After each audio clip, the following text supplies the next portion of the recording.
behind the Knowledge Hub. So I would like to introduce today, we have a Climate Council and Cities Power Partnership special where we're actually running the webinar for you instead of getting outside people in.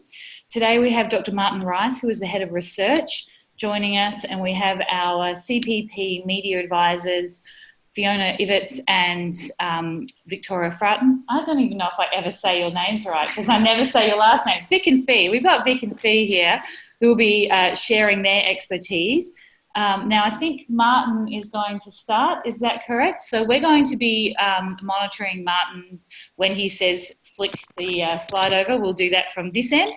So apologies, Martin, if we don't have as smooth a flow as you may have. But so if I can remind everybody to please stay muted, except for Martin, of course. Take it away. Okay, thanks, Trace. Good morning, everyone. Martin, you are muted. I shouldn't be. Can you hear me now? I can't unmute you. Have you got your volume on? Yeah, it looks like the participants can hear. Okay, so I'm just going to give a very brief overview of the summer conditions we can expect, and also the main driver and how, just unpack how climate change is influencing. So as everyone knows, I mean, we've got participants, obviously the length and breadth of Australia, and we are being battered by extreme weather events. And this has been made worse by climate change. And this summer is shaping up to be a terrible trifecta of escalating bushfire, heat and drought risk. Next. Okay, so the Bureau of Meteorology issued at the start of December their summer outlook. It's not looking good. So on the left-hand side of the graph that you see that we can expect a very hot conditions for most of Australia. And with that, we can expect to see probably record-breaking temperatures, and we've already seen that in the spring. And also we could see intense heat waves. And then on the right-hand side of the graph, we're going to see a significantly dry eastern Australia. So obviously participants from local councils in the drought afflicted areas, sadly there's not going to be any reprieve of the drought. In fact, there's not really any rain, significant rain on the cards for the next couple of months at least. Next slide. Okay, I just want to stress as well that there are what we call shorter term climate drivers at play that have really been causing the hot, dry conditions, and also influencing to a limited extent compared to climate change, the bushfire threat. So we've seen record-breaking positive Indian Ocean dipole. So that affects hot, dry conditions in eastern Australia. And we've also seen a very strong southern annular mode. So that means that we get hot, dry conditions as well as strong westerly winds. So these conditions play out and have fanned dangerous bushfire conditions. But I do want to stress that although these climate drivers are important, it's actually the underlying driver of these significant events is the long-term worsening of extreme summer events because of climate change. And I'll explain that more. Next slide.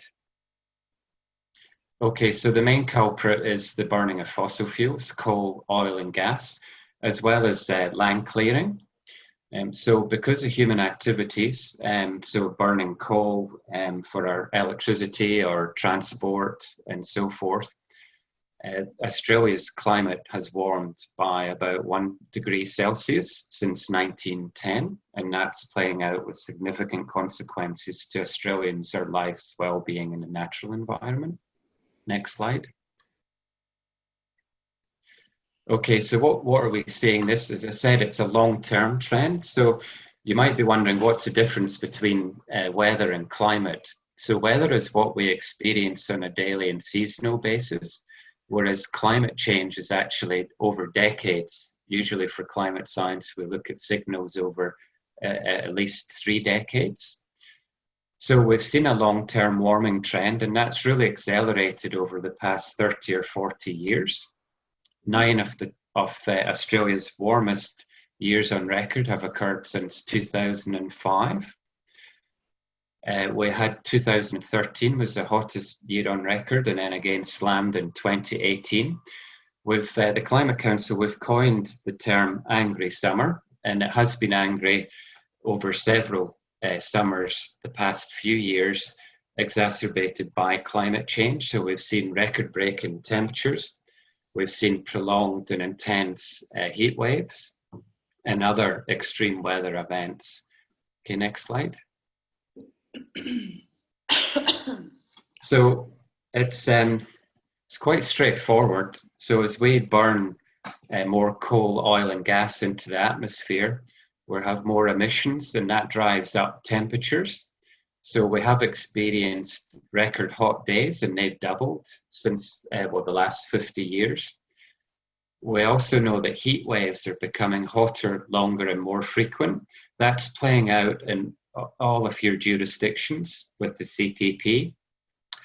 So many of our regional, rural centres, as well as our major population centres, Adelaide, Melbourne, Sydney, Perth, we are seeing more hotter, longer and frequent, and I'll talk about the health implications for that as well. Next slide. Now, for those in Western Australia, we have had record-breaking temperatures in spring. Just last November, we had extreme heat and heat waves, and that actually rolled across the continent from west to east and played havoc with the drought conditions as well as the bushfire conditions in New South Wales and Queensland. This has continued on to December, and Perth had 41.6 degrees Celsius on the 3rd of December. So that's the earliest 40-degree day in December on record. Perth set to swelter the next 4 days of 40 degrees heat. And we've also got an emergency fire situation just north of the city. Going over the continent, southeast Queensland, I'm actually based in Brisbane. I used to live in mid-north New South Wales coast in Bellingham. So these areas have obviously been deeply affected by extreme temperatures and also the bushfires, and in many areas drought conditions as well. Next slide. Okay, so as we basically as we pump more greenhouse gases into the atmosphere, then the water cycle is really on steroids. So with more heat, we also have more moisture. So with a 1 degree increase in temperature, we've got 7% more water vapor. So what that means is that we can see much more intense daily rainfall events. So the top right-hand slide for those in northern Queensland, Townsville, obviously in the surrounding area, was really badly affected by intense rainfall at the start of this year. The other end of the spectrum, obviously, Eastern Australia is gripped by a 3-year prolonged drought, and again, there's no reprieve in sight. Next slide. So just focus a little bit on drought. Obviously, that's been on the news, and many of the local councils are, as I said, drought afflicted. So why is this happening, and why is climate change exacerbating drought conditions? Well, we see a strong signal in mainland Southeast Asia of decline in cool season rainfall. This is also happening in Western Australia, particularly Western West Australia. And we're also, as I said, seeing an increase in temperature, a decrease in evaporation, and so forth. So these are really drought conditions, particularly in the southeast of the continent, are being exacerbated by climate change. So politicians must make that link. Many of them, particularly the federal government, has been failing miserably to connect the dots of the increasing risk and the impacts on our communities, including farming communities, from devastating drought and the bushfire conditions, all made worse by climate change. Next slide. Okay, so I mentioned the bushfires. These really have been devastating and catastrophic. So climate change again, because of an increase in temperature and the drop off in cool season rainfall, particularly in Southeast Australia, we're seeing that the bushfire seasons are getting much longer and they're becoming much more severe. On the right slide, I think that was taken in November, you can see the bushfire smoke. Of course, that goes on, travels for hundreds of kilometres. It was actually going over to New Zealand. Um, and I think that the bushfire front, when you combine all the fires together, it's the equivalent of a round trip 4 times over between Sydney and Perth and back. So it's really devastating what we're seeing. Climate change is causing these significant conditions. We haven't experienced in Greater Sydney catastrophic conditions until now. Catastrophic means that we can't protect property and human lives are at risk as well. So climate change is really playing out. The emergency leaders for climate change, we were behind establishing that group, and Greg Mullins is one of our councillors. They warned the Prime Minister back in April that these conditions were unfolding. We haven't had a response from the Prime Minister, and yet deadly consequences are unfolding. Next slide. This, I think some of the stats are slightly outdated. I'll just pull up some recent ones, but this is from the Rural Fire Service. And I just want to say a positive note that it's been really incredible what the Fire Service have managed to do. So they've saved almost 10,000 buildings because of their tireless efforts. But because of the lengthening fire seasons and overlapping fire seasons, firefighters rely on equipment, especially the aircraft from the Northern Hemisphere, in the US in particular. California has been fighting fires through the year, so that means that we can't rely on that resource. Also, we're getting firefighters coming over this Christmas to help us from California, Canada, as well as New Zealand. But as conditions overlap and become more serious, we won't have the resources to be able to cope with the increasing threat of bushfires. Next slide. So it's with the bushfires, obviously, there's considerable health issues. Many of you would have experienced the really hazardous air quality.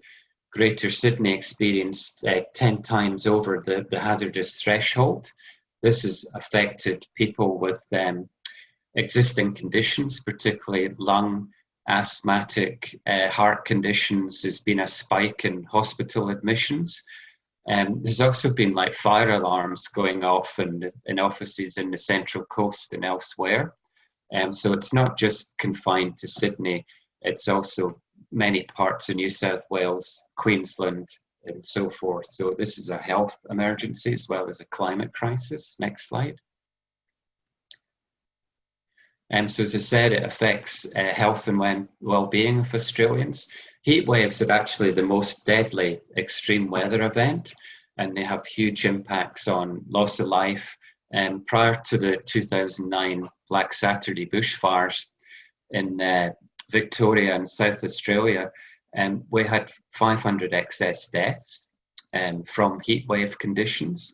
The droughts are a slow emergency, but they also relate to poor mental health in rural areas because of a decline in social networks, as well as the stress, financial stress on farmers and other businesses in areas, and of course the bushfire threat to health and well-being as well. Next slide. Okay, so that's just briefly what was issued in August for the bushfire threat. That's playing out. We're seeing devastating conditions in many parts of the country, and that has been exacerbated by climate change. Victoria is no stranger to bushfires. In fact, for only 3% of Australia's landmass, it's the most affected, loss of life and also the economic damage. So 180 million per year Victorians pay to settle the bushfire damage. Tasmania is no stranger as well, and we've seen devastating bushfires wipe out ancient forests in 2016. Next slide. So looking ahead, and unless we deeply and rapidly reduce our emissions, then we're going to see considerably more intensified conditions. We could see more coastal storm surges because of rising sea levels, more powerful tropical cyclones in northern Australia, much more devastating and serious bushfire conditions across southern Australia, as well as heat waves, more intense rainfall in parts of Queensland, New South Wales, Victoria, and more heat and bushfires in WA and Tasmania as well. So really no part of Australia is immune to the growing impact and risk from climate change. Next slide. Okay, so I think this goes on to CPP, but that's the climate science overview. But I do want to stress as well that what you do as CPP and local council members is hugely important, focusing on the solutions. And really the decisions that we make now will play out on our children and our grandchildren's future. So we have a choice of a bright future for our children, or one where we're really scrambling to survive in chaotic climate conditions that humans have never experienced before. Okay, thanks for your time. Thank you so much, Martin. We really, really appreciate your expertise in outlining exactly why we're all doing the work that we're doing. So thank you so much. Who's next? So I'd like to introduce Fiona, who's going to go through the next part of our messaging component.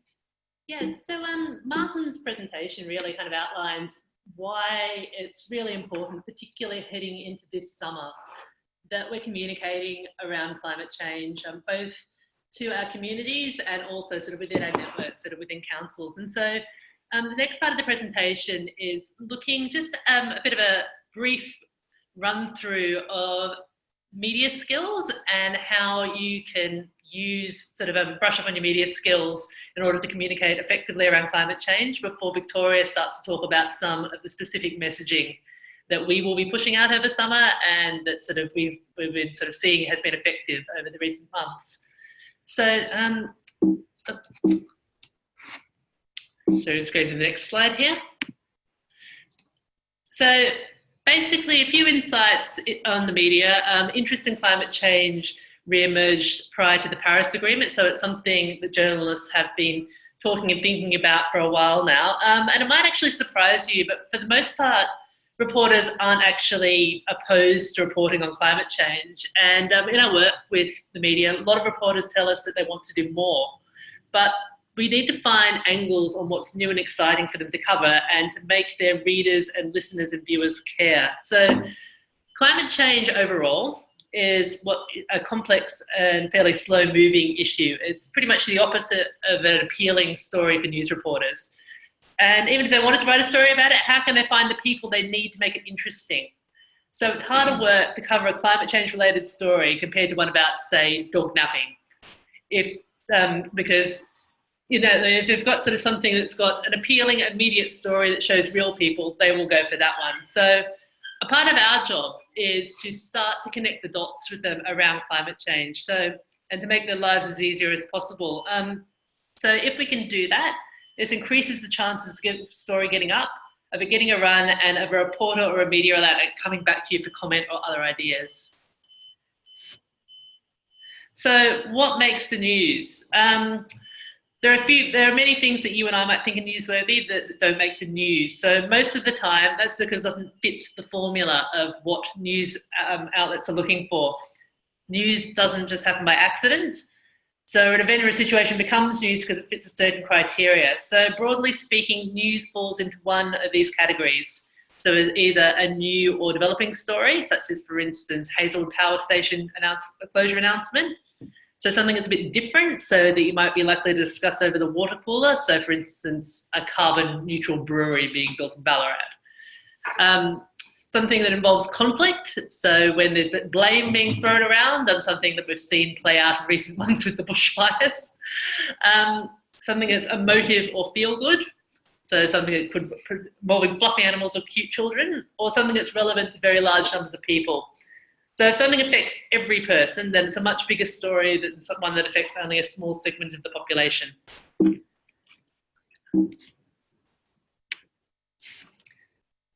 So there are two main ways of getting a story out.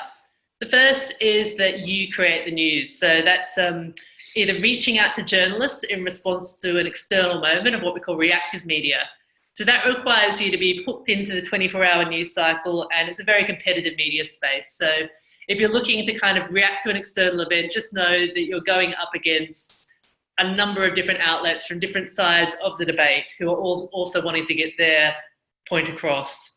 The other way you can do this, which is something that's probably more relevant to local governments a lot of the time, is proactive pitching. So that's pitching for media angles that create a public media moment. So that's an example of this might be drawing together a number of people to call for stronger climate action, or making a plan to announce a climate emergency, for instance. These often have a longer lead time. You can sort of help yourself to secure coverage by things like exclusives, by holding a media launch, or by sort of focusing on new and developing angles that make your story interesting and unique. The second way of doing media is that the news finds you. So that's something, again, in local government, you guys are probably very familiar with. So that's when a journalist is contacting you, asking you for comment on a specific incident or a developing news story. And in situations like this is when it really pays to have your messaging sorted out so that you're prepared for that phone call when it comes through. So in terms of media, you can think of it as a transaction. There are things they want out of the transaction. There are things that you want out of the transaction. And the good news is that you can both get what you want.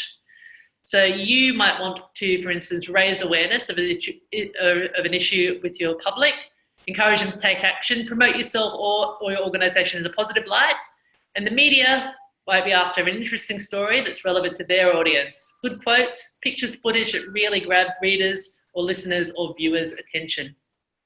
So we're going to go over a little bit about how we can make this transaction work for both sides. So basically, journalists at the moment are expected to be jack of all trades, and newsrooms are reporting more or less. So when you are putting together a story or a launch, it's important to think about it like a journalist in a newsroom. They've got large quotas of stories that need to be filled, and they can be a bit dispassionate about issues. So they're trying to fill, they might have 7 different stories on 7 different issues that they need to fill for the day. And it might seem like they don't care. That's not necessarily the case, but they want to get things done quickly. So they're also generalists. The sort of era of the specialist journalists is really coming to an end. And so they might be doing a story on a police car chase, plus the announcement of a hospital closure, plus changes to the solar industry all in one day. And they're looking for you to help them to get up to speed and fast on the issue that you want them to cover. So some of the pitfalls here is that journalists are becoming more and more reliant on fewer sources. So the sources that they know will deliver them good content and good stories. They haven't got much research time, and it makes it harder for them to explore complex issues. They're rarely specialised, as I mentioned before, and they're working through extremely tight deadlines. So what this means is that it's really important, particularly when you're talking about an issue like climate change, that you are delivering the information to them in a way that's simple, easily digestible, and helps them to get across it really quickly. So a little bit of media tips. Sorry, slide back, there we are. So never go into an interview blind. If you're contacted by a journalist asking for a story, you need to ask the following questions before you agree to it. First of all, who's the reporter? What's the news organisation? Who's their audience? What's the angle, story or topic? Who else are they going to be talking to? What's the deadline? And are they talking to anyone else about it? And what's their take? Particularly in a politicised issue like climate change, it's really important that before you or the spokespeople that you're preparing are going into this, that they've got a full understanding of what that story is going to be like, because they could be walking into a media trap, or they could be facing a hostile journalist. And you want people to be prepared and able to speak with confidence. So next point is to know your story. So the key messages, which is something that Victoria is going to go over in a moment, are the main points that you're trying to get across. There might only be one key message, and Victoria is going to go into detail on what some of the key summer messages are around heat waves, drought, and other climate impacts over summer, and how they're put together. So it's important to think when you're communicating about climate change, about who's likely to be listening, watching, or reading. So adjusting the answers to suit an audience. So you wouldn't talk to, say, for instance, your child or your grandchild in the same way you might talk to a room full of farmers. Think about the sort of questions you're likely to be asked and practice your answers out loud. Don't rely on writing them down. They might sound good on paper, but they might sound strange when said aloud. And most important, stay on message. So use linking phrases to get back to your key message. So for instance, an example of this might be, well, that's a very interesting point, but the real point we're trying to get across is. So knowing that you're in control of what you say and using sort of these linking phrases to get back to what you want to talk about and not be kind of backed into a corner of talking about something that you're not, or going down an avenue you don't want to go down. But however, just managing expectations, particularly around climate change. Sometimes we put a lot of effort into stories or launches or other media events that don't make the final cut. So even if you've got a great story, a great photo or vision opportunity, you put all this effort into organising a launch, you don't have any control over whether that story is going to run, where the story is going to be placed, or the exact content. So journalists really want their stories to run, and they'll be pushing for it to their editor, but at the end of the day, it's the editor who has the final say. And as we've seen with the volcanoes this week, sometimes big news takes precedence over what we want to talk about. So just being prepared for sort of your news to maybe not have the impact that you're hoping for, even with all the preparation that you want to put in.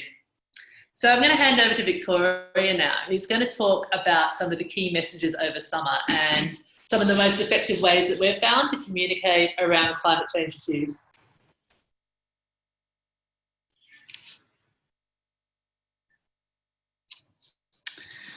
All right, so as Fiona said, I'll just start with a quick 101 on climate communications and then talk about more specific climate change messaging that cuts through.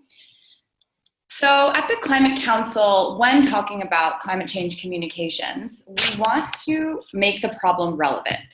So I'll just go through these following points to how exactly we do that. So first of all, it's happening now. So it's human nature to think that future problems can be addressed in the future and that current action can then be deprioritized. That's why it's important to emphasize that the consequences we have, we're already seeing today, as you just heard through Martin's presentation. Secondly, Australians are being impacted today. So glaciers and polar bears are very far away from what Australians experience on a day-to-day basis. We focus on the people rather than the environment and bring home these issues that have impacts to our families, to our livelihoods, to our everyday way of life. Talk local. So research tells us that the larger the issue, the less the people feel a sense of responsibility for it. So it's more engaging to focus on local rather than regional or global consequences. Which is why we talk about climate change in the lens of extreme weather so much, because nearly half of Australians directly identify with having experienced extreme weather. And we'll touch a little bit more on that later as we go through the different summer weather events. Next, you want to paint a picture of the future. So public opinion research also shows that people are far more likely to accept the science of climate change when they understand that the solutions are here to solve the problem. So it's super important to connect the story of the problem to the solutions. For example, when Australians think of solutions, a lot of them think of only rooftop solar, whereas renewables and storage, large scale, are actually really big and powerful enough to generate enough electricity already. So we need to help them to connect the dots. It's not a future solution. The solutions are here and now. Next, focusing on solutions rather than policies. Obviously, the different sort of policies like a carbon price are very abstract and complicated.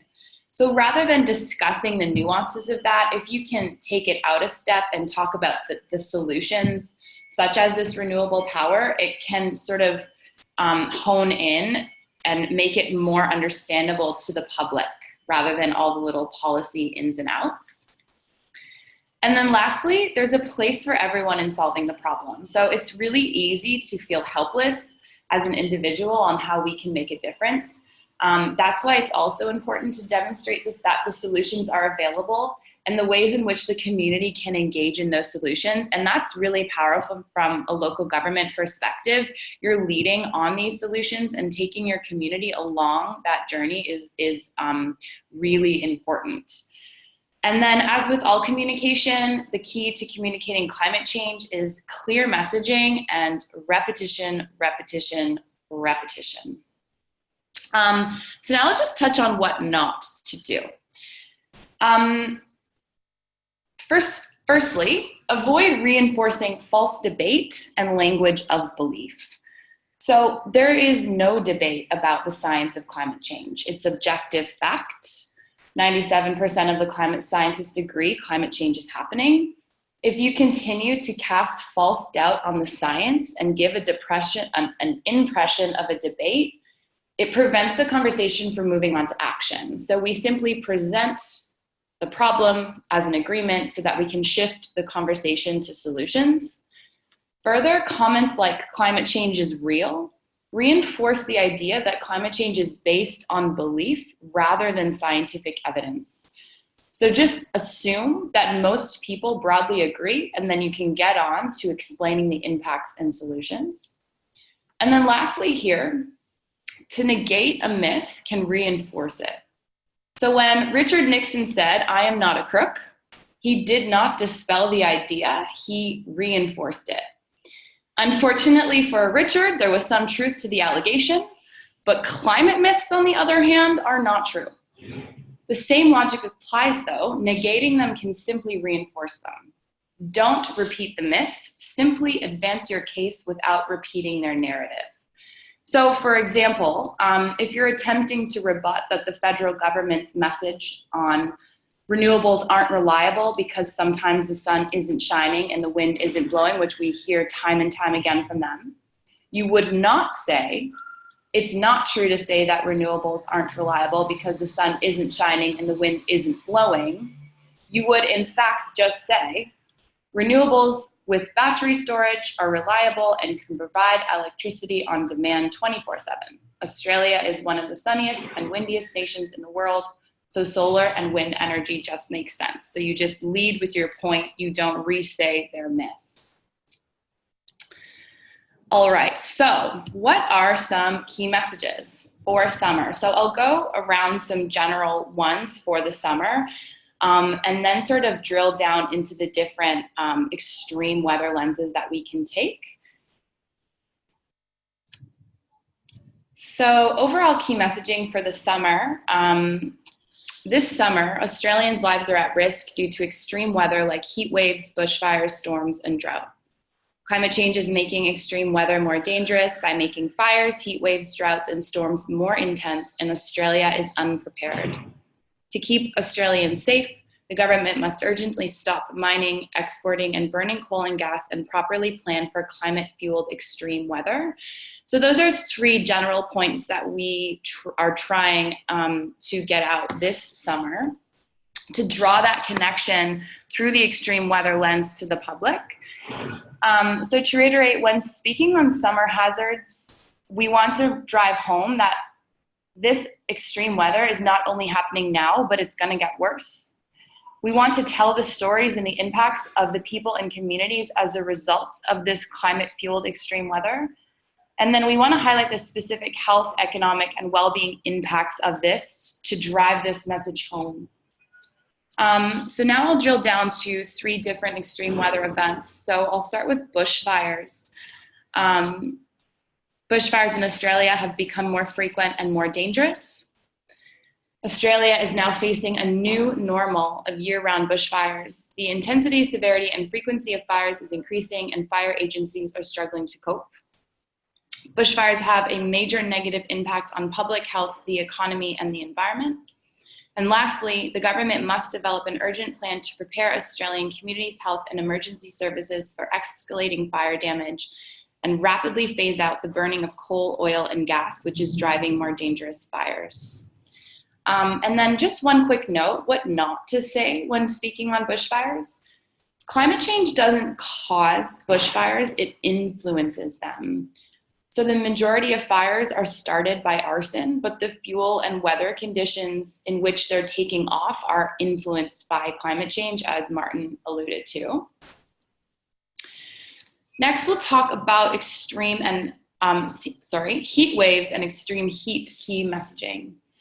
So as Martin said, heat waves are becoming hotter, lasting longer, and occurring more often due to climate change. They're deadly, killing more Australians since 1890 than bushfires, cyclones, earthquakes, floods, and severe storms combined. Everyone is at risk during a heat wave, with the elderly, children, and people with pre-existing illnesses the most vulnerable. And this is a really good lens to speak to heat waves against, sort of really drawing that impact back to the people who are experiencing it. So it's putting a face to the impacts. And then the last point, Australia must rapidly and dramatically cut its rising greenhouse gas emissions if we are to slow down these runaway temperatures.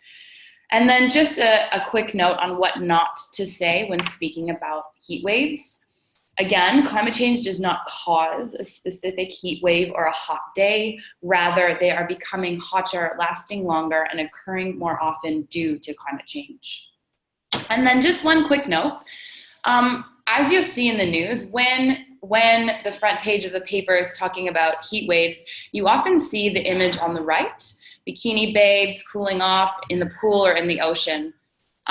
It's not really telling the story that we want to tell. So wherever possible, we're looking to challenge this imagery with things on the right. So eggs cooking on the road, or fruit cooking on trees, or heat on a really dry landscape. Those things that are actually showing the impacts, not just people having a little dip in the pool. And then lastly, drought. So climate change is increasing or driving an increase in the intensity and frequency of hot days and heat waves in Australia, and this in turn is increasing the severity of drought. These conditions are likely to get worse before they get better. Large parts of Australia are running out of water, farms and communities are struggling to cope. Mega farms and coal mines use billions of liters of water. Local communities must take precedent to large coal mines and mega farms.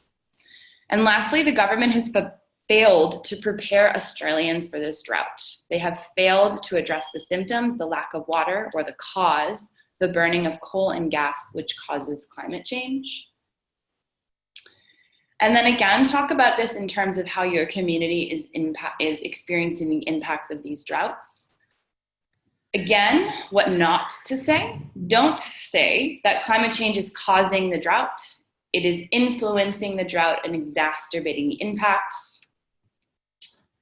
And that pretty much sums up the different key messages, and you can have access to these key messages if you're wondering if you needed to write every single thing down. Yeah, we'll be sending out the slides afterwards. So following on from Victoria, it's a sort of run through of some of the key messages we're using this summer. I'd like to talk you through a bit of a scenario around how some of these might be put into practice when responding to an extreme weather event.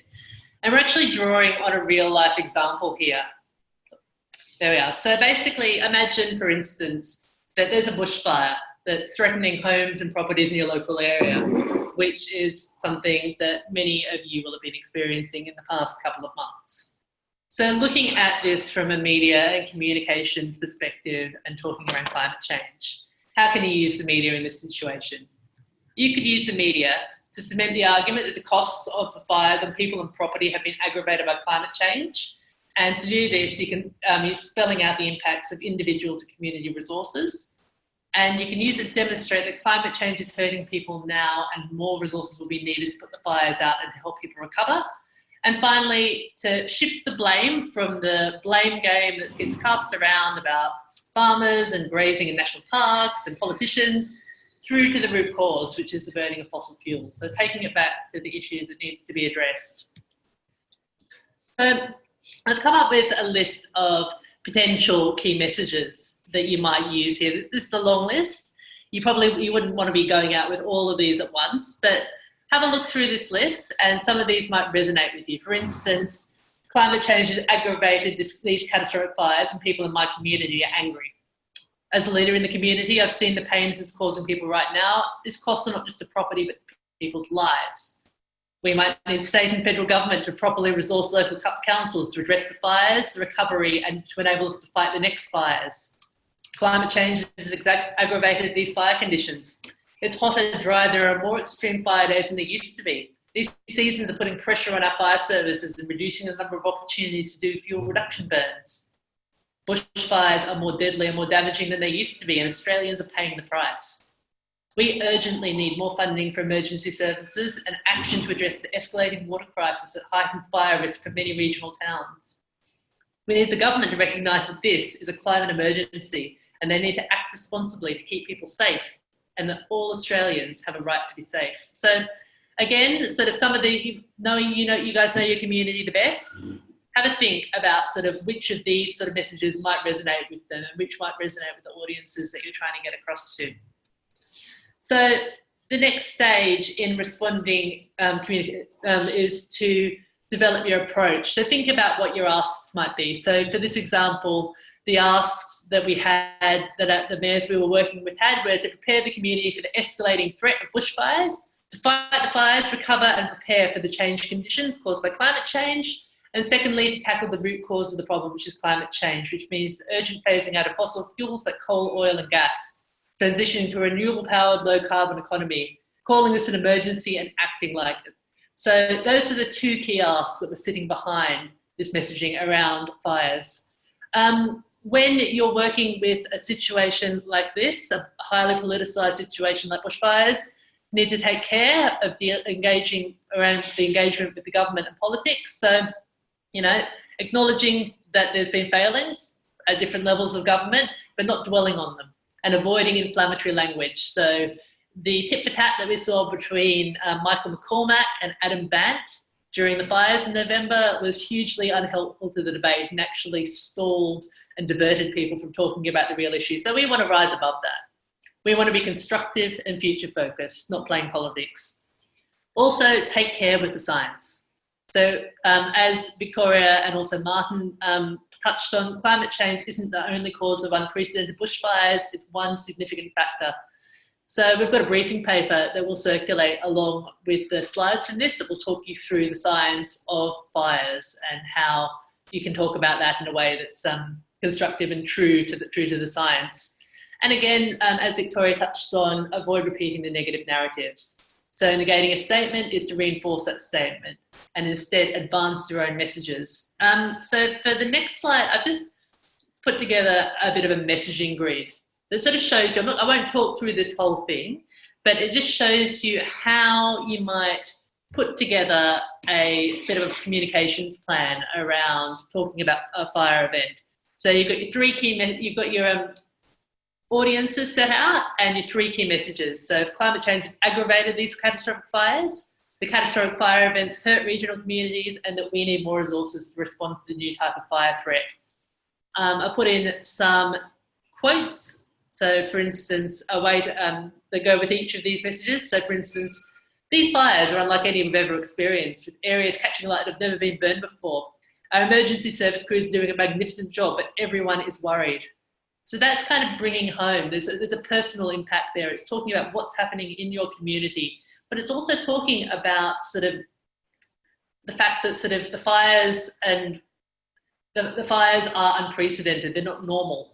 And we've got, in the bushfires briefing that we're sending out, there's a range of different scientific facts you can use to back that up. I've just included a couple of those points down below. Message 2, the catastrophic fire events hurt regional communities. So talking from your own personal experience here is crucial. This is what people want to hear. As a leader in our community, I have seen the pain this is causing people right now. These costs are not just to property, but to people's lives. So bringing the problem to life for your audiences, talking about the impact of local businesses, to properties, to lives, using real life stories that show, this is not a situation that can be ignored. And message 3, we need more resources to respond to the new type of fire threat. So a quote might be, we need the state and federal government to properly resource local councils to address these fires and to enable us to fight the next fires. So talking honestly about the resourcing issues in your community and what your community needs. So basically, I'm sure that you guys have got a lot of questions around this. So I want to leave a little bit of time for that. So might hand it over to you. Making a point as well that if we run out of time, there is always the partnership forum, which you all have access to. And if your question doesn't manage to be answered during this little Q&A session, then please feel free to post it on the forum and we'll be able to respond to it there. That's right. So thank you both, Fee and Vic, and also Martin for earlier as well.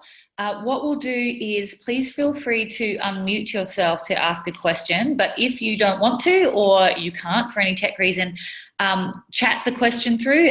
We can see it and we'll read it out so everybody, just in case everybody else can't, and then answer it, because I'm sure a lot of you have the same questions.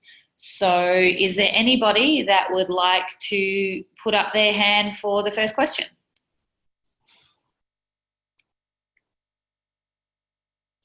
Or not? You should all be out. If you're having trouble unmuting yourself, please let us know. But is there nobody that has any questions about this at all? Or about, I think Martin is still on the line. He was. So it can be a question about the earlier part of the presentation as well, if you like. I'm still on. You are. Thanks, Martin. Can you click on that? I can ask a question. Lovely. It's Claire here. I'm up at Mid-North Coast Council. Martin, you gave some figures for the air quality for Sydney, and we're reading an awful lot about that, and it's obviously very bad down there, but it's been quite bad up here too. And I was wondering if you actually have access to any data on air quality that's being measured in any of the regional areas. Yeah, sorry about that focus. You're absolutely right. I've got family out in Rathdowney and southeast Queensland, dairy farmers and firefighters, and they've been talking about these conditions. So I can send a link that gives you a forecast for the day on the air quality conditions. So we've been experiencing, it's like the equivalent of smoking 30 to 40 cigarettes a day. The air quality has been that bad in many parts of Eastern Australia. Does that answer your question? That would be helpful. Oh, excuse me. Would be helpful if you could send that link. Thank you. Okay, great. And I see there's a question. Sorry, Trace, if it's all right. There's a question from Nusa on Australia's proportion of greenhouse gas emissions is only small. So yeah, a classic federal government line, and the Prime Minister has used this as has the emissions reduction, ironically called Emission Reduction Minister, Taylor. This is disingenuous and it's dangerous and it's misleading. And it's because basically Australia is one of the highest per capita polluters in the planet. We also, when we add our coal and gas exports, we become the 5th biggest polluter in the world. Australia is a significant contributor to climate change, and we have a responsibility, each and every one of us and the federal government, to respond to this crisis. And again, I can give more info on that, but that's just a furphy and it needs to be called out, and that's something we've been doing. Another nice one that I've heard from that is that my proportion of tax paid to the government is really negligible, so I should just probably not pay that. And it's quite a nice extrapolation out as well to say, just because we might only make 1.3 in our, actually, apart from what Martin is saying about per capita and our exports. The argument doesn't really stand up when you start talking about couching it in equivalent terms in that way. So that's another way that I've heard that's quite neat. So we do have a few more questions coming through. So you want to read that one? Somebody want to hear one of our media stars? So we've got a question saying, I feel hamstrung in telling the media climate change is a huge issue when some of our councillors are divided, but the majority don't agree, and essentially feeling that they can't speak out of turn. So that is obviously an issue that probably quite a few people do face. Yeah, and I think sort of that's, and I'm taking it, this question is coming from someone who is a councillor. So, I mean, it's, as a councillor, you can also, I mean, you can speak as an individual as well as being part of the council. And we actually work with quite a few people working within councils who sort of, some of the media that they do around climate change is them sort of speaking out as individuals within the community, and sort of obviously their position as councillor gives them a little bit more weight. Staff member. Okay, fantastic. Okay, so basically, I mean, the fact that your council has joined the Cities Power Partnership means there's at least some will within the council to sort of move towards renewables, and some acknowledgement that sort of climate change is a problem. Where there's sort of a policy around not talking around climate change, one of the things that we have found is a good way to bring some of the more conservative spokespeople along within the council is focusing on what you are doing. And looking at it, you can look at climate change through a few different lenses, and look at action on climate change through a few different lenses. And one of those is, that seems to work very well for more conservative spokespeople, is the economic lens. So looking at money saving for renewable energy, looking at things like energy independence, looking at potential jobs created, future-looking opportunities. So things that kind of talk about the solutions in a way that's really positive. And then finding opportunities for those sort of more conservative or sceptical councillors to talk about renewable energy and other sort of other climate solutions in a way that's positive. They don't have to mention climate change, but it's kind of bringing them into the idea that we're embracing the future and we're moving, you know, we're part of a movement within Australia that is moving the country along to a new energy future. And that's something you'll see the Cities Power Partnership talking about a lot. That's not accidental. It is because, you know, talking about climate change and talking about extreme weather can be very confronting to people. So if you're in that situation, I would suggest going and using the solutions that you've got in train and sort of easing them into it that way, and sort of using that as your focus for now. And then sort of moving, like trying to introduce some of the messaging around extreme weather at a later stage. I see there's another question about linking personal action to the bigger pictures. So I'll just get a bit of clarification on that. Does that mean sort of each person's personal action, or are we talking more about trying to kind of motivate individuals to take action rather than sort of as well as kind of macro government action? So, I mean, if we're looking at something, for instance, the example you've given is linking air quality to the fact that a person might have driven to work. So, like, I mean, the bushfire, the health impacts caused by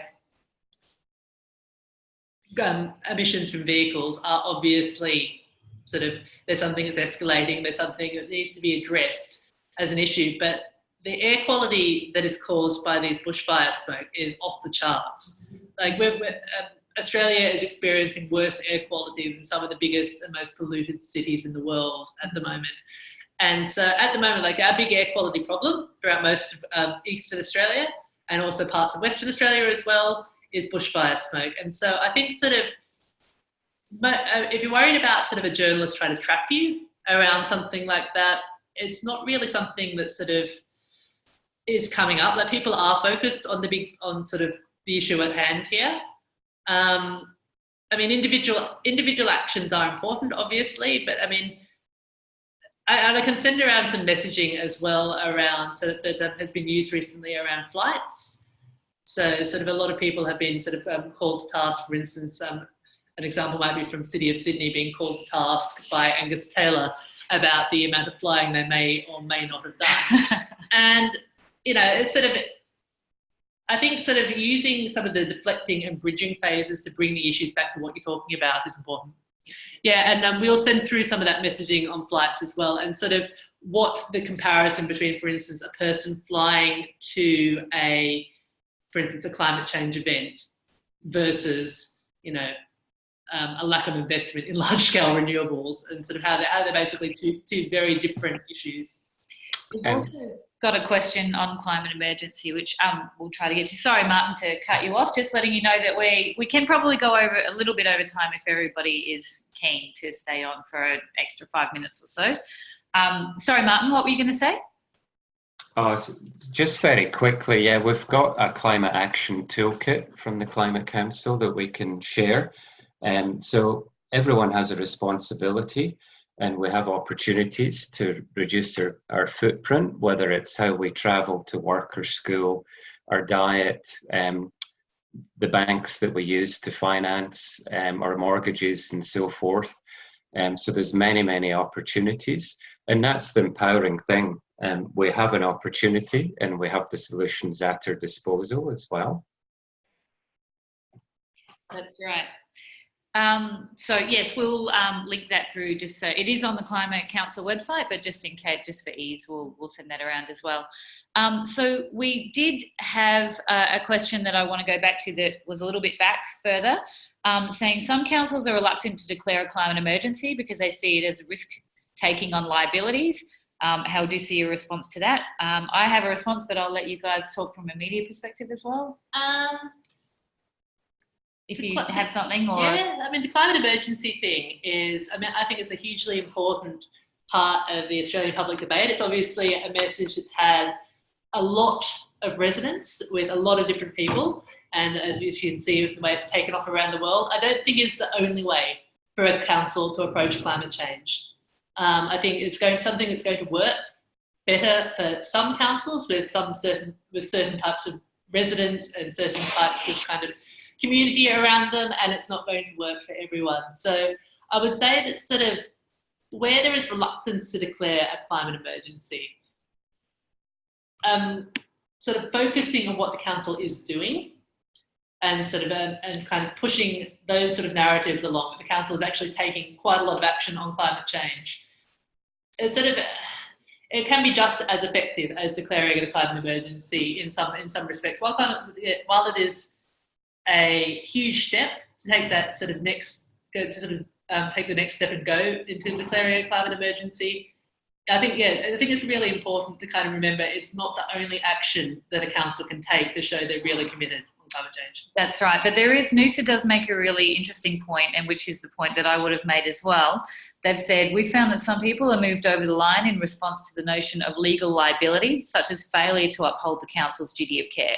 So regarding taking on liabilities post-declaration, the advice of the legal community indicated not taking action presents a range of liabilities to council, and that is absolutely true. So the legal precedences are changing, and plausible deniability is now no longer really accepted, and that will continue to change. So saying, you know, there has been reluctance from councils in the past because it's almost like, well, if we declare it, then we have to admit that it's our problem to deal with and therefore we'll be liable, but it's actually the other way around.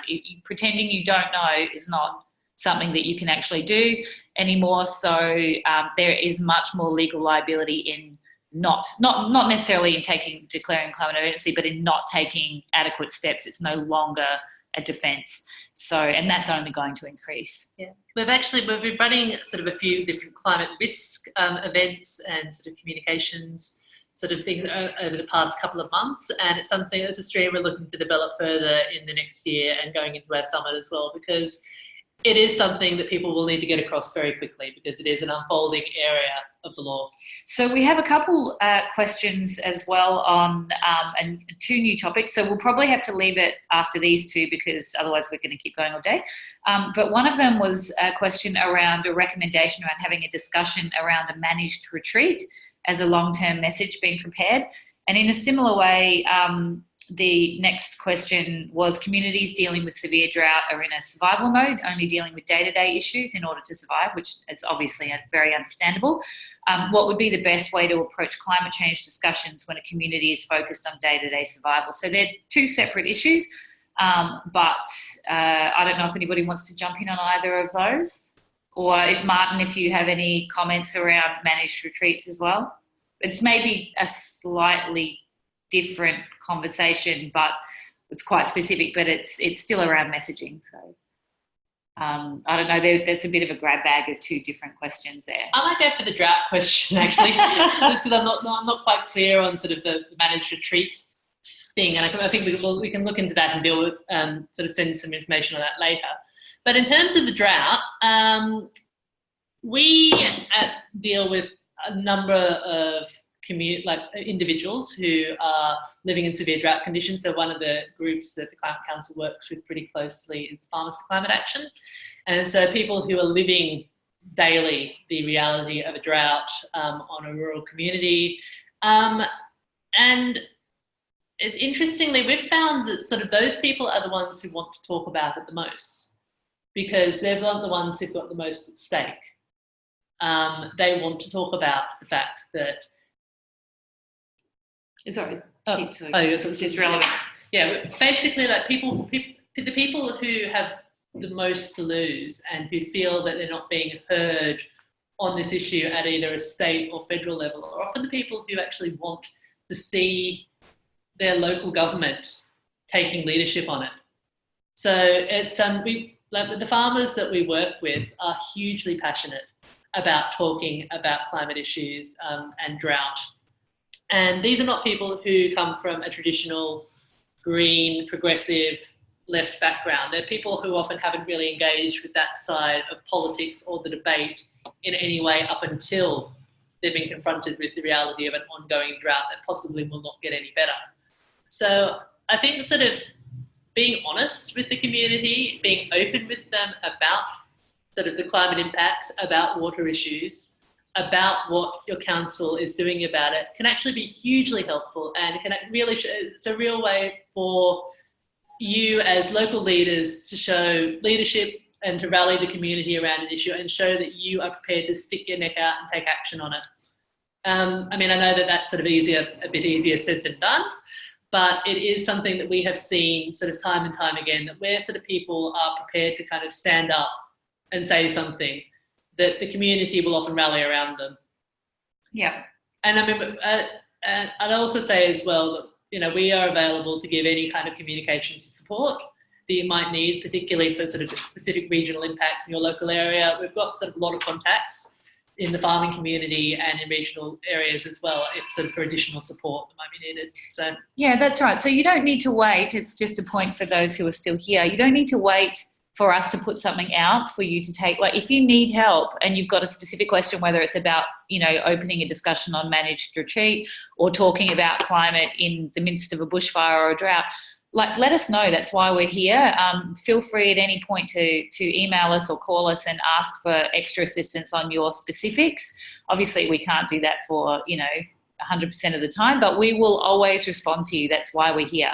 So I probably need to cut it off here. Otherwise, we're going to run very, very, very over time. Thank you so much for your interest and your questions. And as Fee and Vic said, if there are extra questions you didn't get a chance to ask, by all means, put them in the forum. We'll be managing and monitoring that, so we will make sure that they get answered. And the good thing about putting them in the forum means that everybody else can read those answers too if they have the same questions. But also call us, whatever it is that you need. So thank you again very much.